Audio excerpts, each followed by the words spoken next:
जादुई टीवी। सुनो, तुम्हारे बाबूजी तो कब के गुजर गए। अब उनका जो सामान है वो पड़े पड़े कबाड़ा हो रहा है। बेच ही दो, कुछ पैसे आ जाएंगी। बात तो सही है। अगले संडे फुर्सत में यही करेंगे। अगले संडे रोहित सारा सामान कबाड़ी को घर बुला के दे देता है। तभी उसकी नजर बाबूजी की पुरानी टीवी पर जाती है, जो इतने सालों तक कूड़े में पड़ी थी, फिर भी चमचमा रही थी। टीवी तो देखो, जैसे एकदम नई हो। हाँ, बाबूजी को टीवी देखना बहुत पसंद था। उनका सपना था कि वो टीवी पे आए। एक बार मौका भी था जब वो अपने गांव के गाने सुनाने किसी चैनल पर जाने वाले थे, पर मैं और मेरा भाई लड़ पड़े और बाबूजी को घर पर ही रुकना पड़ा। चला के देखें क्या? हाँ हाँ, क्यों नहीं, देख लेते हैं। पर शायद ही चले। बाबूजी ने उस लड़ाई के दिन के बाद टीवी देखना ही छोड़ दिया था। टीवी चालू करने के लिए उसमें केबल वायर लगा दिया जाता है। एक न्यूज चैनल चालू हो जाती है। स्वर्ग की सीढ़ी के रास्ते हैं तीन, तीनों के तीन रास्ते हैं संगीन। पहला रास्ता है सांप की बीन, दूसरा रास्ता घर में बिछा कालीन, तीसरा रास्ता कलकत्ता से चीन। ये क्या बकवास खबर है, कुछ अच्छा लगा दो। अरे आप बोलो तो सही, कोई अच्छी खबर सुना देता हूं। मेरा तो काम ही खबर देना है। अरे बाप रे, टीवी बात कर रही है। हाँ, ये न्यूज वाला मुझसे। हाँ हाँ, आपसे ही तो बात करूंगा ना, आपके घर में हूं तो। अरे, ये सपना है क्या? तुम हमसे बात नहीं कर सकते? अरे सपना नहीं भाई साहब, ये टीवी जादुई टीवी है। बोलो, क्या खबर सुननी है, वरना ब्रेक लेने का टाइम आ जाएगा। सुप्रिया घबरा के टीवी बंद कर देती है। वो क्या था? अरे एक बार और चालू करके देखे, फिर से बात करेगा तो चैनल बदल देंगे। सुप्रिया फिर टीवी चालू कर देती है। अरे ऐसा कोई मुंह पे टीवी बंद करके जाता है क्या? मुझे बुरा लगा आपका नेचर। चाय पानी तो पूछो। सुप्रिया टीवी के बटन से चैनल बदल देती है। अब टीवी पर एक फिल्म चल रही है। अरे ये तो सूर्यवंशम है ना?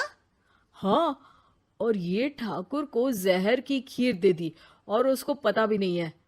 ए भाई, खीर मत पीना, उसमें जहर है, मत पीना। ठीक है महाशय, जैसा आप कहें। हाँ। अरे, आपकी बात मान ली, पूरी पिक्चर ही अब तो बदल जाएगी। मतलब ये सच में जादुई टीवी है? तभी वहां कबाड़ी आ जाता है। भैया, टीवी के 150 रुपए दूंगा, चलेगा? अरे 1.5 करोड़ में भी ना दे तुमको ये टीवी हम।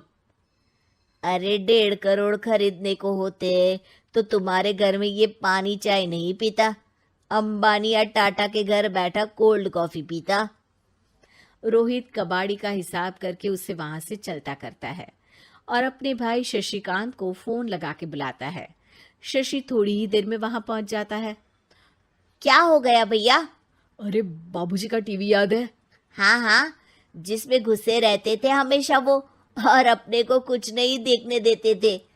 अरे वो अब जादुई टीवी बन गया है। भैया, आपकी बकवास करने की आदत अब तक नहीं गई।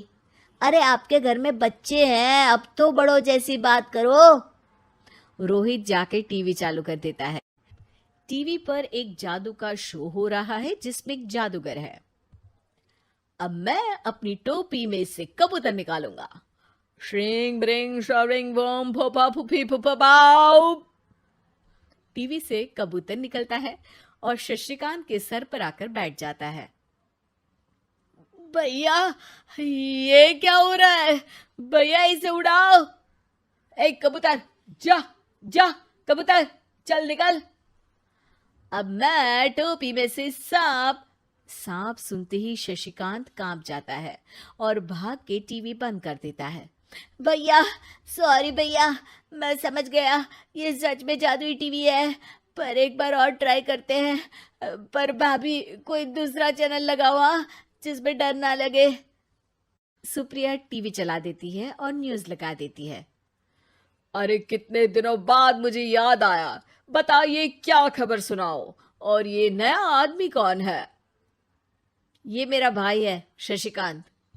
ओह यस, वही है ना जिससे तुम लड़ लिए थे किसी बात पे, और तुम्हारे बुढ़ाओ पिताजी गुस्सा हो गए थे और टीवी को संन्यास दे दिया था।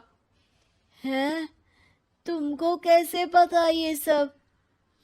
इस टीवी में रहने वाले आदमी से लेकर कबूतर तक को तुम्हारे बाबूजी और तुम्हारी बातें पता है, इसलिए तो ये जादुई टीवी है।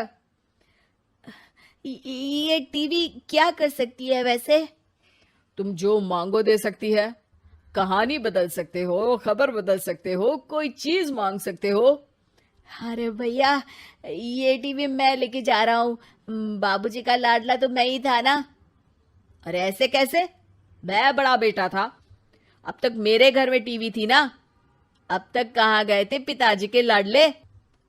तुम्हारी गलती का एहसास भी है। अरे भैया ज्यादा ना बोलो वरना भूल गए, आपके दांत तोड़ दिए थे मैंने उस लड़ाई में। मेरी बीवी के सामने मेरी बेइज्जती करता है। रुक, दोनों भाई हाथापाई पे उतर जाते हैं। रुक, बताता हूं तुझे कि कौन बड़ा है। अरे छोटे का दम तो देख लीजिए आप। ये खबर आपके बाबूजी को देता हूं। तभी टीवी अचानक बंद हो जाता है। अरे शायद टीवी नाराज हो गया। और लड़ लो, आए बड़े खली बनने। टीवी से एक तेज रोशनी निकलती है और टीवी में बाबूजी दिखाई देते हैं। बापूजी आप? इतना चकरा क्यों रहा है? अपने बाप को नहीं पहचानता क्या? ये तो ऐसा ही है बाबूजी।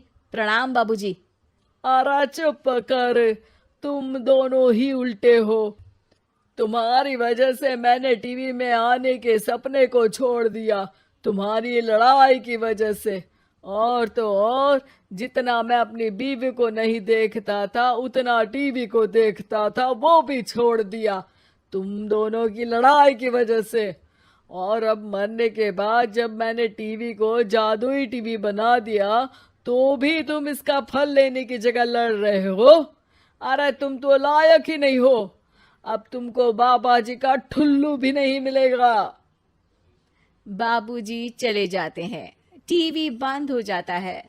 रोहित और शशिकांत गिड़गिड़ा के टीवी के सामने हाथ जोड़ के बाबूजी को बुलाते हैं, पर टीवी सिर्फ धुआं निकालता रहता है।